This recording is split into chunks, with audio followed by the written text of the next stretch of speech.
Welcome to the second episode of Vertigo, entitled The Underoverunderground, Creative Evolution. Or as I also wanted to call it, Ethos in Crisis. So it's quite a mouthful of a title. And the episode is really about two pieces. The first is the sort of contextual environment designers are working in, the landscape, so to speak. And the second part is our inner build of a designer to meet these conditions and this landscape in today's world. And I think the unpacking of the title itself has a lot to do with sort of giving the key, supplying the key to an understanding of both things. So let's start there. The title really was inspired by a book by the poet Peter Handke. I believe it's from the late 70s. One of his early works called The Inner World of the Outer World of the Inner World. And it's an interesting book as far as it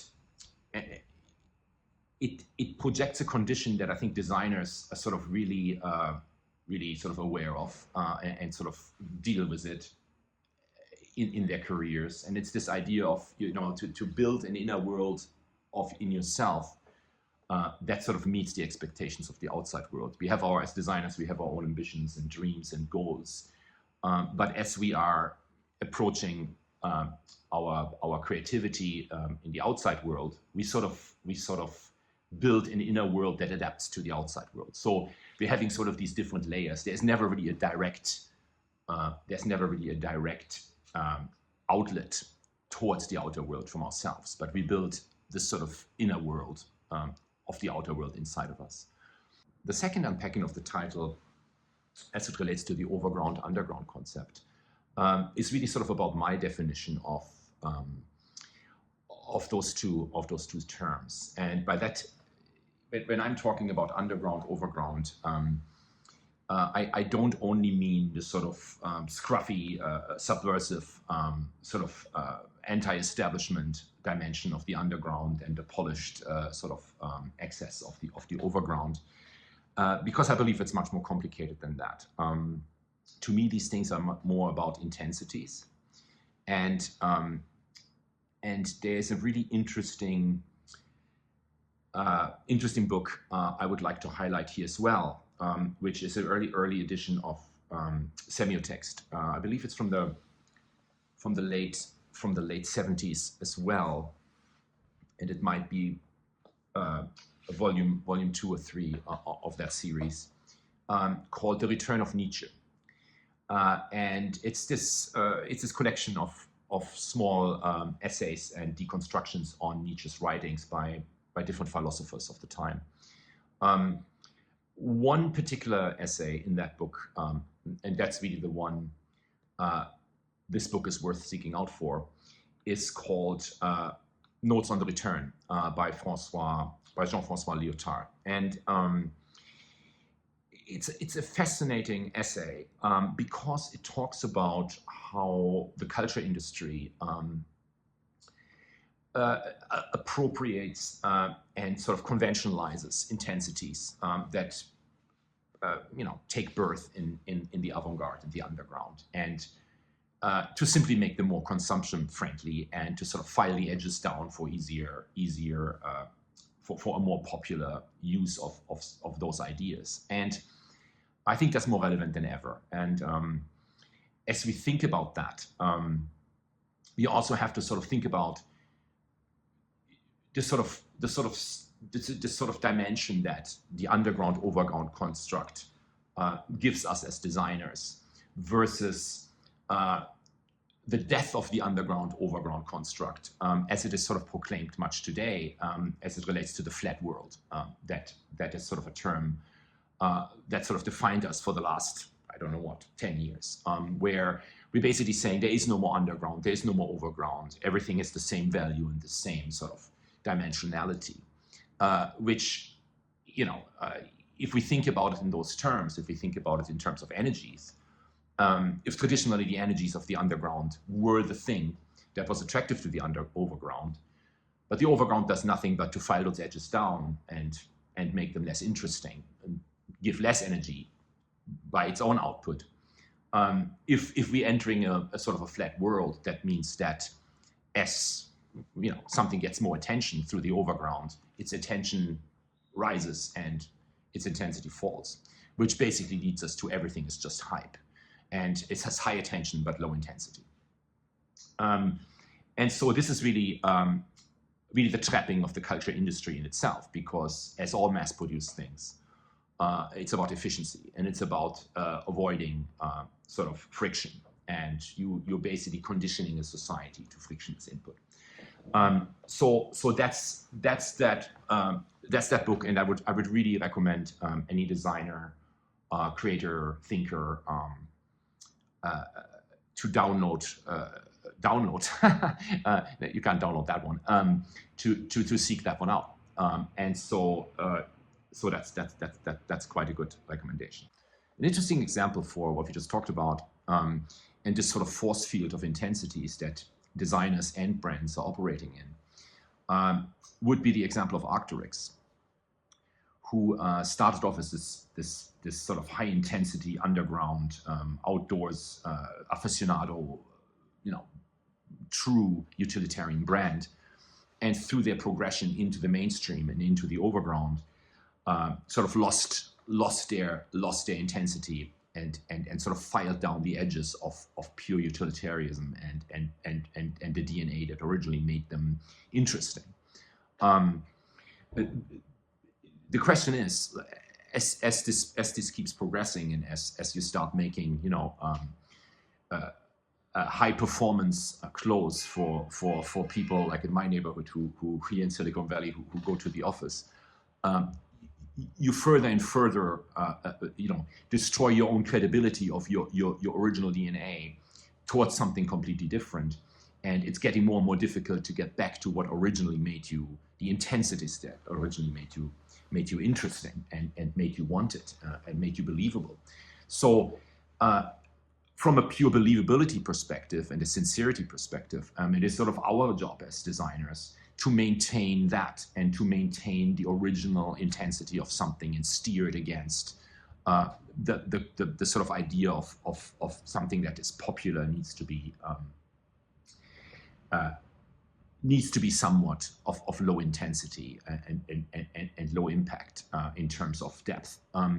So it starts to reveal itself now that we as designers need to somewhat understand the depth of something as much as we need to understand the complexity of everything.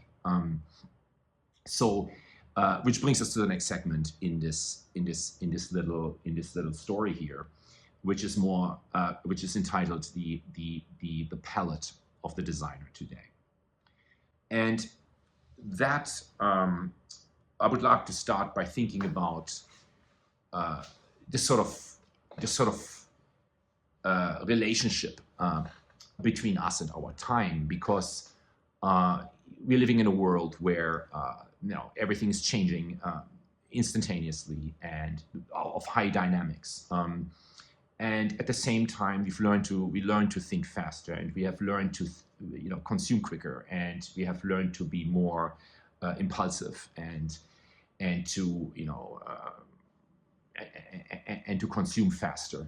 But at the same time, we also have unlearned to think deeper, and we have unlearned to dig deeper and to be more critical.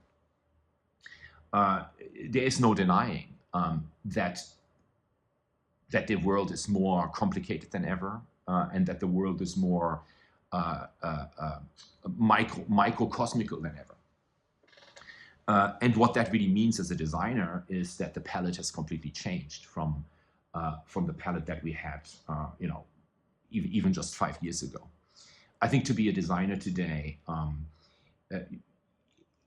it is much more about, as we talked earlier, about being a sort of conjurer of intensities and understanding how to maintain them and how to push them against the flattening down of intensities in the overground. And at the same time, it is also about having a palette that is more about orchestrating connections, and then orchestrating and bending connections into form, rather than sort of the traditional sort of honing in on skill and talent and craftsmanship. A good example, or an example I always like to give here many times, is this idea of the traditional vocabulary of artists and business. You know, when I started 20 years ago, or actually a little longer than that, but you know, the guy, you know, the hippie in the corner, you know, was sort of the guy who was talking about creative spirit and values and vision and all that kind of stuff. And the business people were talking about efficiencies and production value and technological, you know, media. And today this is completely reversed, right? Today we have the designers and artists talking about production value and efficiencies and monetary benefits, while business people are talking about mission values, creativity, and disruption. So the vocabulary of creativity in itself has completely turned on its head. And having said that, this gives us, even as designers, even less of a value, right? Because our language has been taken and has become part of a sort of, again, part of a flattening of vocabulary. And we are left with sort of an understanding of the technical dynamics, the economics of design and the economics of creation.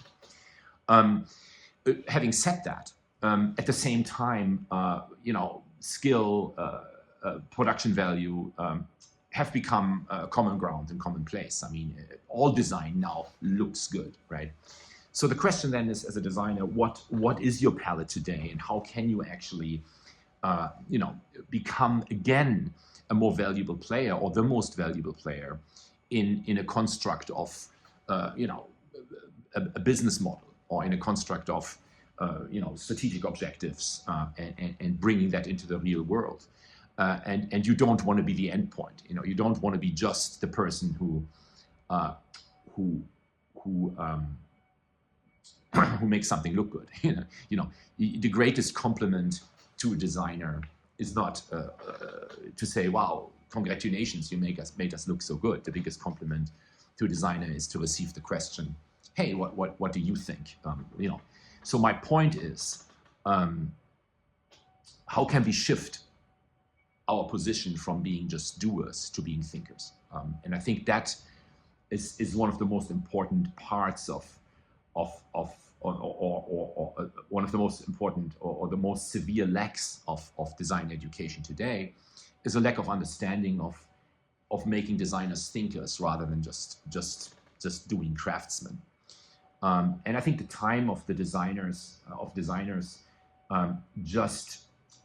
you know, honing in on their limited sort of isolated field, I think those days are long gone. I think today the palette of designers consists of writing, consists of data analysis, consists of human behavior studies, research, philosophy, art, architecture, understanding microcosms and macrocosms alike. And so I don't see any courses anywhere in the world right now that actually teach this, right? And I think it's really, really important to be clear on that, that as a designer today, we are orchestrators of connections. And we are no longer just, you know, aesthetic decorators or specialists in making something look good. So yeah, I mean, I think last thing to this, what I call the sort of paradoxical power of spontaneous depth is what needs to be taught in colleges, art schools, you know, is to understand how to, as a designer, your first mission, no matter who you are, which designer you are, your first mission is to deduct in one moment the totality into a single thought. And I think that's this sort of the new muscle in your mind that needs to be built as a designer, and that unfortunately is not being sort of educated on in today's system. So it's a very important thing, because only if you can deduct the totality of all of these tangents, components, and systems and ecosystems into a single thought, you are able to create something that is immediate and deep, right? And so there's an interesting Indian proverb, and my Indian friends, I hope I'm not getting this wrong. The whole world is in one drop of the Ganges river, right? And that's the sort of idea here. And given the Ganges River and its its vastness and what people do in and out of it, it somewhat has the entire nation of India in one drop. And I think that's a great metaphor for the central focus of design and designers today. So let's talk a little bit more about what I would like to call the ethos, or the sort of character or makeup of a designer today. And one thing comes to mind there is a quote by the great guitarist and teacher Robert Fripp, who said, where we are is how we get there. And that's sort of a little bit. That quote is sort of about this idea that the destination is less important than the journey itself. And that is true. And that is also true for designers. But that also means that you as a designer, how you think and how you are and how you see the world and how you position yourself in the world has a lot to do with the quality of your output and the quality of your work, and how believable your output and your work is. And I have a lot of conversations like this about this with young designers and people that I mentor and so forth. Is how to find in yourself a sort of a pride and a sort of calling for this work. And one error certainly is to think of this as, oh, I have a 9-to-5 job, and after I come home from being a designer, I watch The Housewives or watch Taylor Swift or something. So that's probably not enough, right? I mean, I think as a designer today, we have to understand that everything we feed ourselves is part of what we will put out and what we are creating. So the rigor and the discipline of understanding how to view and how to position inside of yourself in your inner world, that what you encounter will shape you and will form you just like any other food or diet. The mental food it works exactly the same way. So having said that, I think there's a very interesting technique that I shared with many people that I'm working with before, and that I would like to share on this podcast or webcast, and that is the sort of body of the designer or creator. It's not even about designers; it's just creators in general, as a total form. And so let's imagine a sort of a cross structure, and at the bottom of that cross we have the novice, and the novice is the one that we start off with. And when we are young, and when we are teenagers, and we have ambitions and dreams, and we look at the world in a very naive and a very sort of blue-eyed way, and we're full of dreams and hopes, and it's just the most beautiful thing in the world. And to the top left of this cross, we have the professional. And as we move from the novice to the professional, we learn how to pick up the phone and say the right things, and we learn how to be on time, and we learn how to dress and wear a suit to a meeting and all that stuff. We become a professional, and there's a certain discipline involved in that. And then we move sideways to the other side of the cross, to the right side. And on the right side, we have the master. And that's a long trip from the professional to the master. And that trip requires practice, and it requires relentless repetition of the same skill until you can do something in your sleep and you can do something in your dreams. You become completely one with what you do, and you become completely one with your own thinking and your own thought. And to move from a professional to a master, you will have to continuously feed yourself the right things. And every second matters, and every second counts. And at the very top of this cross, we have the genius. And the genius is sort of unreachable in that sense, and only if you are capable of moving freely in this cross. Sometimes moments of genius may strike while you're in the shower, or while you're in the journey from novice to professional to master. The genius moments will strike and suddenly hit you. The whole point of this cross structure, novice, professional, master, genius, is that you as a creative force and as a creative person in today's world, in order to handle the challenges that come at you, you need to be able to, at will, conjure any of these points up.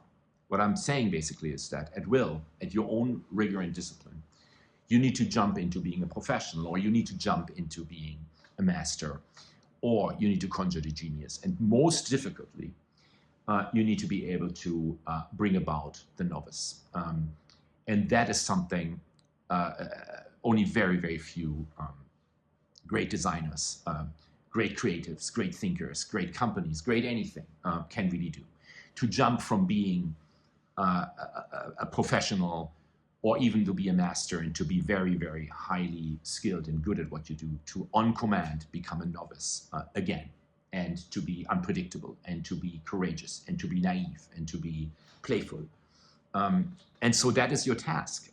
Your task is to, in yourself, build this structure, build this cross inside of yourself. And so that I will put out to all of you to challenge yourself on, and to ask yourself, am I capable of this still? Can I be courageous, naive, and stupid at will? Can I conjure up through my long years of feeding myself the right things, moments of genius? Or am I just doing a 9-to-5 job, and the things I do outside of doing this job don't really matter? And I think this is not, if a designer ever, or a creative person ever talks about work-life balance, the problem lies that in the consideration itself. There is no such thing as a separation from work and life if you are a designer. It is a 24/7 job, and it is only possible to be good at it if you are rigorously feeding yourself things, critically observing them, and placing them in a position in yourself and in the world. So that is really the challenge here. And I think, as we talked earlier in terms of the intensities and so forth, so on, it's a very intensive and a very, very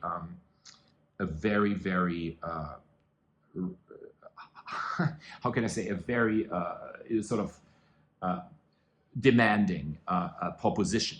And in a world where people are happy to, bathe themselves in conventions and less intense experiences, one has the tendency to bring that into that, and then when the problems begin and the bad work starts. And so there's a reason why there's so much beautiful stuff out there right now, but very few things that have actually a really, really powerful, challenging, provocative, and moving level of intensity. And that can only come from, as we talked about earlier, from sustaining a sort of underground, outsider perspective into the mainstream. And you cannot be part of the mainstream and at the same time think you can create interesting things. It's literally not possible.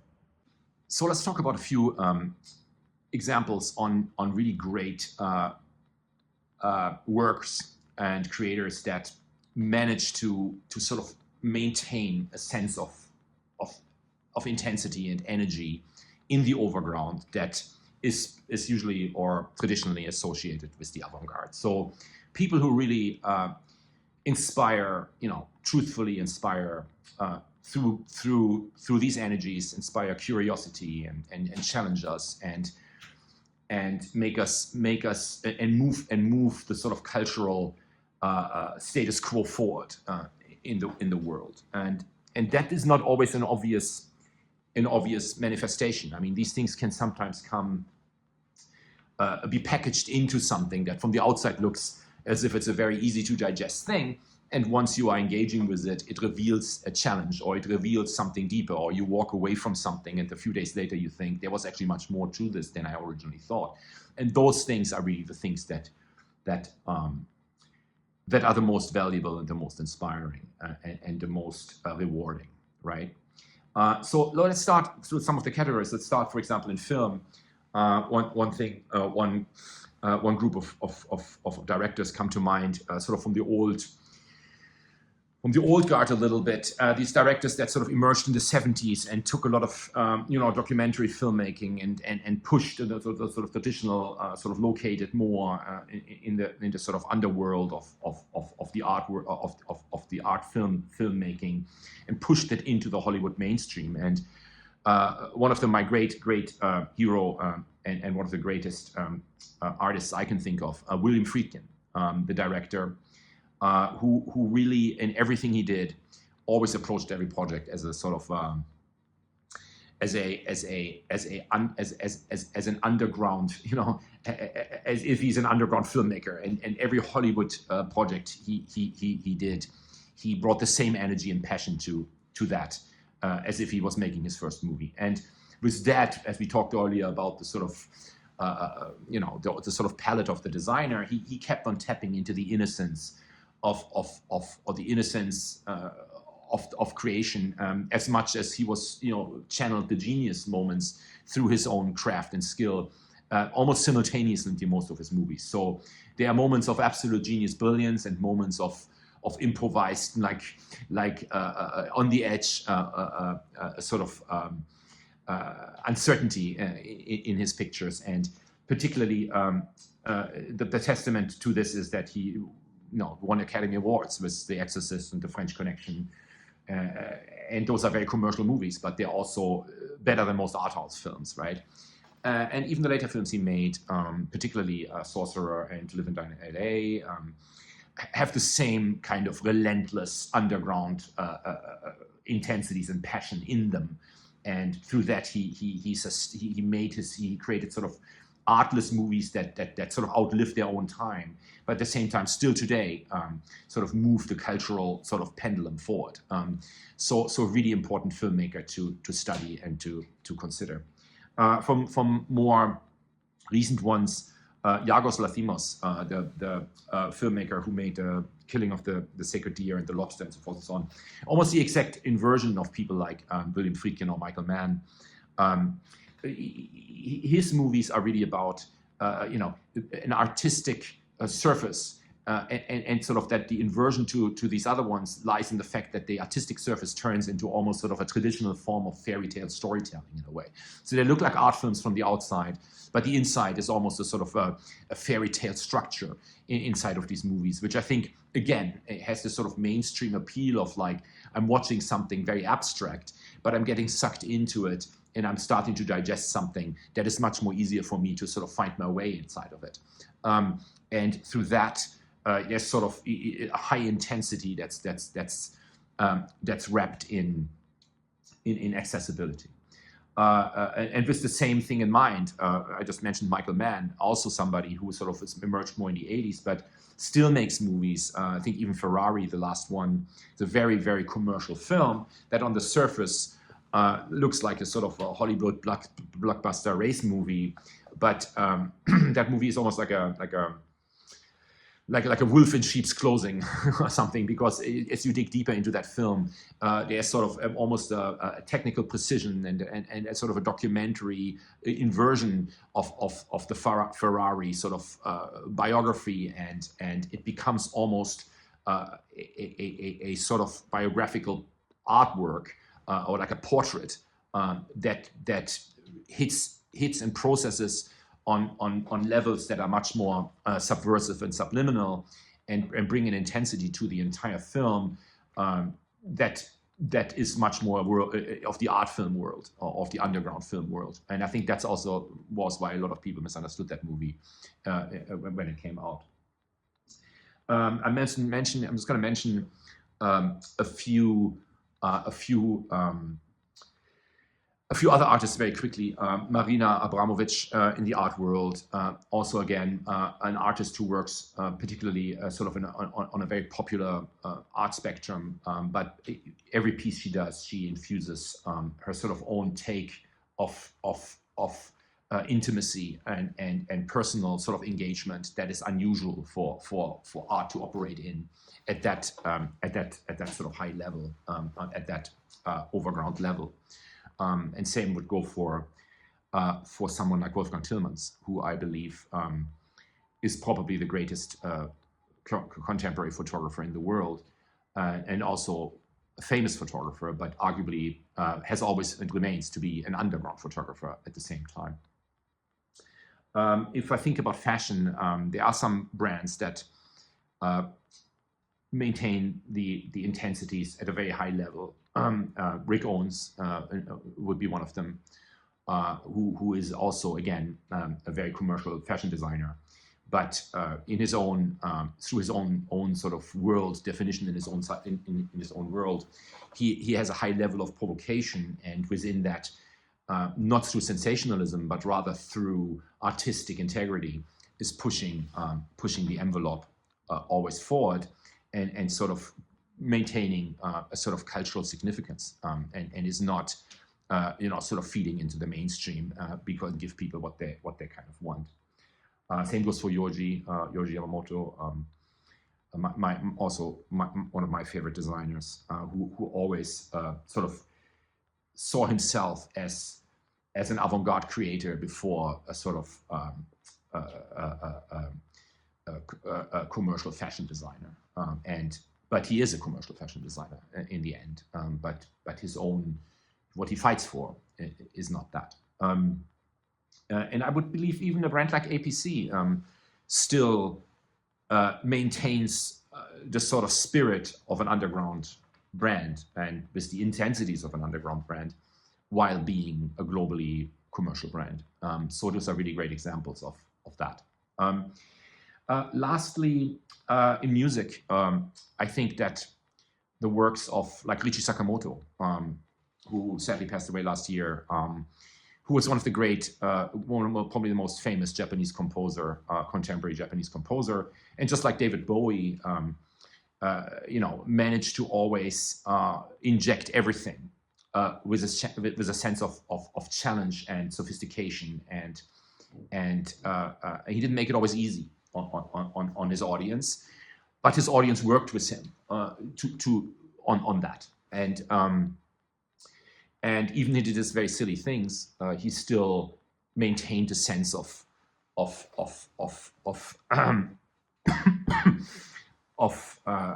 forward progression in every single work. And today, of younger artists, I think an artist I really like is this Korean American artist Yaeji, who is sort of this bedroom music making world, but takes that and puts it into parties she gives, and puts it into the radio, and sticks to that, and doesn't really compromise on her own spectrum of keeping it there, and she's sort of harvesting and channeling that energy and pushes it into the mainstream, which I think is fantastic. So I really like her a lot for that.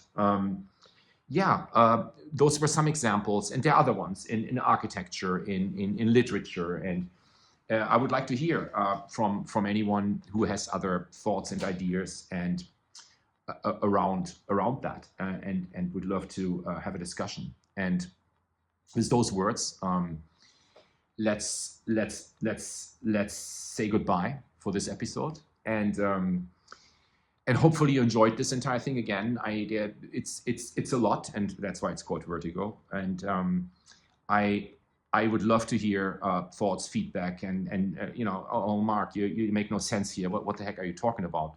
You know, that kind of stuff. So please let me know, and let's keep going. I enjoyed this immensely, and I want to see you again for the next episode of Vertigo, which should come, you know, hopefully very soon. And so have a good rest of the day, and you know, see you again soon. Bye.